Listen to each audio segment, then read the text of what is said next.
आज की वीडियो में हम करेंगे 2 न्यूमेरिकल्स। वो न्यूमेरिकल्स थोड़े से टफ लेवल के करेंगे और साथ में हम इसमें ये देखेंगे कि मतलब अदर पार्ट्स हम कैसे निकालते हैं जो कि उस सम के अंदर ऑलरेडी इंक्लूड होते हैं। लाइक अगर हमको निकालना है इंटरेस्ट, प्रॉफिट या हमको निकालना है रॉयल्टी, तो ये हम अलग से कैसे निकाल सकते हैं सम में, क्योंकि आपने अब तक जो किया है उनसे हम जीडीपी, एनडीपी ये सब निकालते हैं। तो ये बहुत सिंपलेस्ट वे है इंटरेस्ट निकालने का या कुछ भी निकालने का। तो अब ध्यान से समझेंगे कैसे करना है इनको। लाइक हमारे पास ये डेटा गिवन है, तो इसमें क्वेश्चन क्या है, calculate national income and interest income. अब national income and interest income, interest income in the sense interest आपको निकालना है।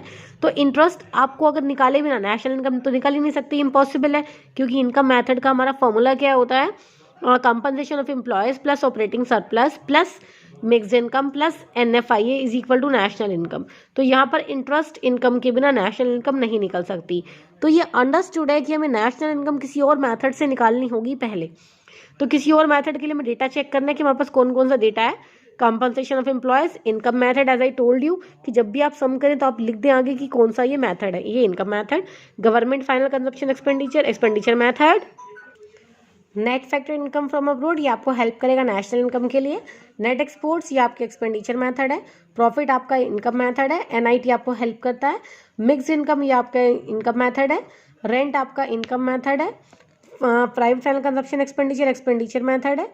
Net domestic capital formation, expenditure method है। रिप्लेसमेंट इन्वेस्टमेंट, जिसको हम डेप्रिसिएशन कहते हैं, ये हमारी डेप्रिसिएशन है, ठीक है, रिप्लेसमेंट इन्वेस्टमेंट। तो अब हम आगे बढ़ते हैं।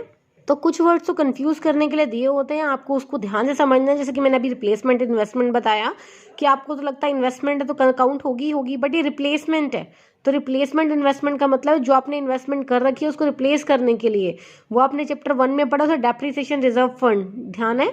तो ये डेप्रिसिएशन होता है, तो ये आपका डेप्रिसिएशन है, इसको आपको एक्सपेंडिचर मेथड में वैसे काउंट नहीं करना है।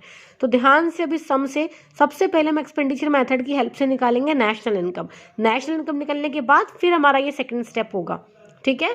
तो सबसे पहले स्टेप बाय स्टेप फॉलो करते हैं, ध्यान देंगे। हमें गवर्नमेंट फाइनल कंजप्शन एक्सपेंडिचर 550, ठीक है, डेटा आपके पास देखते जाएंगे क्या क्या है। Second one is private final consumption expenditure, where is it, there 1000। Third one is capital formation, net domestic capital formation, that is 385। अब ये नेट है तो अंडरस्टूड है, आपका आंसर NNP आएगा, NNP MP। Next one and the last one is net exports. अब net exports हैं, plus में होते हैं, बट ये माइनस में गिवन है तो मैं यहाँ नेगेटिव से माइनस करना होगा। और ऐसा कुछ डेटा है नहीं, आपने सारा चेक कर लिया है। तो इसको करके कितना आएगा ध्यान से देखेंगे। तो ये हमारा आ जाएगा यहाँ पे 1920, बट ये आया क्या है, ये आया है अभी हमारा NDP MP, ठीक है। अब हमें NDP MP को कन्वर्ट करना है नेशनल इनकम के लिए। D से लेके हमें जाना है N पर। D मतलब डोमेस्टिक, N मतलब नेशनल, आगे वाला N हमारा सेम है, हमें ज़रूरत ही नहीं से चेंज करने की। तो डोमेस्टिक से नेशनल पे जाने के लिए क्या होता है, प्लस में NFIA। तो यहाँ हमें NFIA क्या गिवन है, यहाँ हमें NFIA गिवन है -10, तो हम इसको माइनस कर देंगे।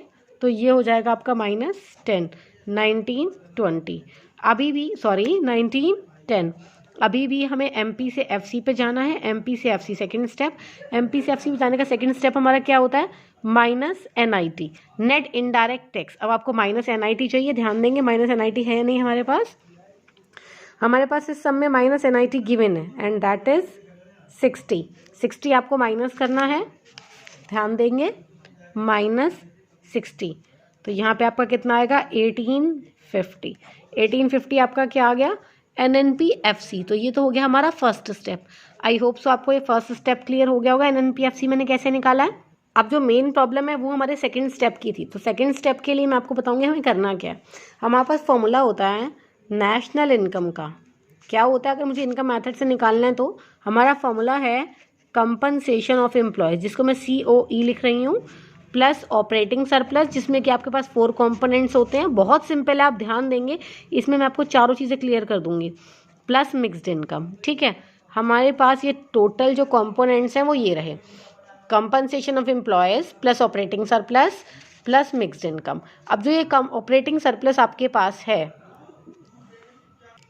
इस ऑपरेटिंग सरप्लस के 4 कंपोनेंट्स होते हैं। कौन कौन से होते हैं? Rent, interest, royalty and profit. अब अगर इन चारों में से तो क्या by chance mixed income, operating surplus, rent, interest, royalty, profit या कॉम्पनसेशन ऑफ एम्प्लॉयज कुछ भी पूछा जाता है, कुछ भी, तो बहुत सिंपल है, आपको उसको उसी जगह पर एज इट इज रखना है, बाकी सारा सम सॉल्व करना है। अभी आपने देखा आपकी नेशनल इनकम आई थी 1850, तो नेशनल इनकम रख दी 1850, बट नेशनल इनकम के साथ साथ हमें इसमें NFIA भी इंक्लूड करना होगा। क्यों इंक्लूड करना होगा? क्योंकि जो ये 3 कंपोनेंट्स हैं, इन 3 कंपोनेंट्स को ऐड करके क्या आता है? वो डोमेस्टिक इनकम, NDPFC। अब प्लस NFIA करेंगे तो ही तो आएगा नेशनल इनकम, तो ये NFIA हमने और ऐड कर दिया। ठीक है, बहुत सिंपल है, आप थोड़ा सा ध्यान से समझेंगे। दोबारा रिपीट कर रही हूँ, इन 3 कंपोनेंट्स को अगर हम ऐड करते हैं तो 3 कंपोनेंट्स को ऐड करके आता है डोमेस्टिक इनकम। इसमें NFIA हमने और ऐड कर दिया तो आ गया हमारा नेशनल इनकम। तो नेशनल इनकम हमें ऑलरेडी गिवन है 1850, कंपनसेशन ऑफ एम्प्लॉयज हमें ऑलरेडी गिवन है, यू कैन सी हेयर 600, मैंने वैल्यू पुट कर दी। ठीक है, ऑपरेटिंग सरप्लस में मुझे क्या क्या गिवन है आप ध्यान देंगे। ऑपरेटिंग सरप्लस में मुझे गिवन है, एक तो प्रॉफिट है, एक रेंट है, प्रॉफिट एंड रेंट है, रॉयल्टी नहीं है, नो इशू, बट मुझे इंटरेस्ट चाहिए, तो प्रॉफिट कितना है उसको देखेंगे और आपका रेंट कितना है उसको ऐड करेंगे। तो प्रॉफिट है मेरा 400, रेंट है मेरा 200, रॉयल्टी गिवन ही नहीं है, उसकी ज़रूरत नहीं थी, मतलब अगर कोई नहीं गिवन और वो नहीं मांगा दैट मीन्स उसकी नीड है ही नहीं, प्लस इंटरेस्ट जो कि आपको निकालना है, प्लस NFIA आपका क्या था? माइनस में 10। ठीक है, अब इसे सॉल्व करेंगे। 600 प्लस 400 1000, 1000 प्लस 200 1200, 1200 माइनस 10 हो गया। ठीक है, तो आपका क्या होगा? 1190 प्लस इंटरेस्ट। इंटरेस्ट आपके पास अभी नहीं है। ठीक है, समझ में आ गए यहाँ तक? One more component is left, that is mixed income. Mixed income is also left, that is given 350 to us. तो हमें यहाँ पे 350 और ऐड करना है, इंटरेस्ट प्लस 350 आप और ऐड करेंगे इसके अंदर, 1190 प्लस 350। अब हम इस सम को करेंगे कंप्लीट। आई डिडंट नोटिस कि मिक्स इनकम भी यहाँ पे आपने फॉर्मूला में मेंशन किया बट हमने यहाँ पे ऐड नहीं की थी, तो 350 मैंने ऐड कर दिया है। 1190 प्लस 350 इन दोनों को ऐड करेंगे और 1850 में से माइनस करेंगे। 1190 plus 350 is equal to 1540 plus interest is equal to 1850। अब 1850 यहाँ 1540 यहाँ चला जाएगा, माइनस करेंगे तो आपका आ जाएगा 310। Interest is equal to 310। समझ में आ गया? अब सेम लाइक दैट अगर यहाँ पे रेंट नहीं दिया होता तब भी हम सेम प्रोसीजर फॉलो करते, यहाँ पे प्रॉफिट ना दिया होता तब भी हम सेम प्रोसीजर फॉलो करते, या मिक्स इनकम ना दी होती या कंपनसेशन ऑफ एम्प्लॉय, सभी के लिए ये सेम प्रोसीजर फॉलो होता।